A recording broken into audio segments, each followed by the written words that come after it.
All right. Good evening, everyone. My name is Carolyn Dennler, and today I'll be speaking to you about barriers to accessing healthcare for the deaf community. What's the problem? Well, society likes to say that everyone has the same access for healthcare, when actually that's very far from the truth.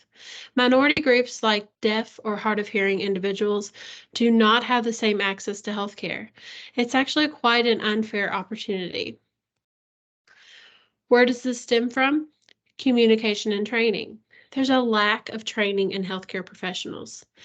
This also means a lack of qualified American Sign Language or ASL interpreters. This could be on-site or virtual, telehealth, anything like that. I want you to think about this number. There's a 50-to-1 ratio. What that means is for every 50 deaf or hard of hearing individual, there's only one certified ASL interpreter available for them. This also means cultural competence. What that is in healthcare, it refers to the ability of systems to provide care to patients with diverse values, beliefs, and behaviors. Again, this is a lack of training. Specific needs of the deaf community need to be met.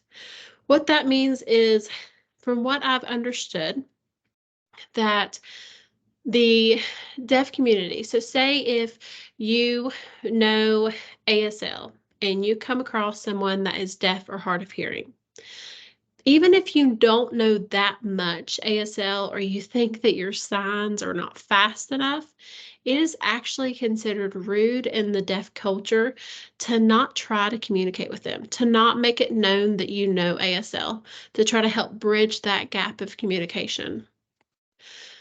There's also a limited access to resources. So this is any sort of deaf materials, brochures, paperwork, handouts, closed caption videos, anything like that. There's a very scarce amount of that, and advocacy as well for the deaf or hard of hearing community. Let's not forget about mental health. This is such a big need in the deaf or hard of hearing community. It's actually a pretty big issue. So let's think back to whenever you were a child. Say you're sick, you're in pain, you really don't feel good, and you're trying to get your parents to understand what you're saying, the doctor to understand what you're saying, and you really are so sick and in pain, and no one can understand what you're saying. Think about how frustrating or scary or sad that may feel. Now, imagine being a deaf or hard of hearing individual. That is something that they experience every single day of their life. And how scary that may be and frustrating. Now, because of this, there is a 4 times more likely chance that they will have issues with mental health, like depression, anxiety, anything like that. So let's not forget about mental health. Why does this matter to me? I've always had such a big heart for the deaf and hard of hearing community. And I really think that everyone should have a heart for them.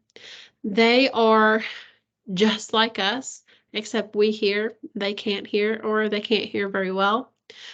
I'm also in school to hopefully become an American Sign Language interpreter. So I really feel like there's no place for discrimination. We really need to do better and make sure that we help include our friends, community, neighbors, because they're really here right along with us and need quality healthcare and for it to be accessible.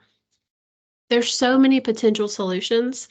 So when we're looking at this, I'm meaning adequate trainings.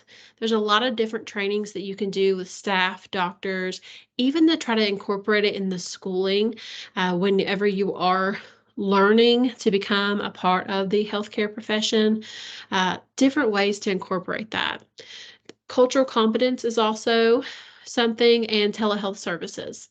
Technology has come such a long way when it comes to communication. And this is something that healthcare professionals really need to take advantage of and to make sure that they have it accessible to their deaf or hard of hearing patients, as well as accessible materials. Where I'm talking brochures, paperwork, any materials such as that. Now, lastly, I'd like to leave you with this quote. It is by Don Mayer. Says, "We can always do it better." And if you feel discouraged, like you have been a part of a barrier for anyone in the deaf or hard of hearing community when it comes to healthcare, just remind yourself, give yourself some grace that you can do it better. We can do it better. And let's do it better. Let's help be the voice for the deaf or hard of hearing communities and help bridge the gap and make some change in the healthcare professional field. All right, thank you so much for attending my presentation. Hope you guys have a great evening. If there are any questions, now is the time to ask those. Have a great night.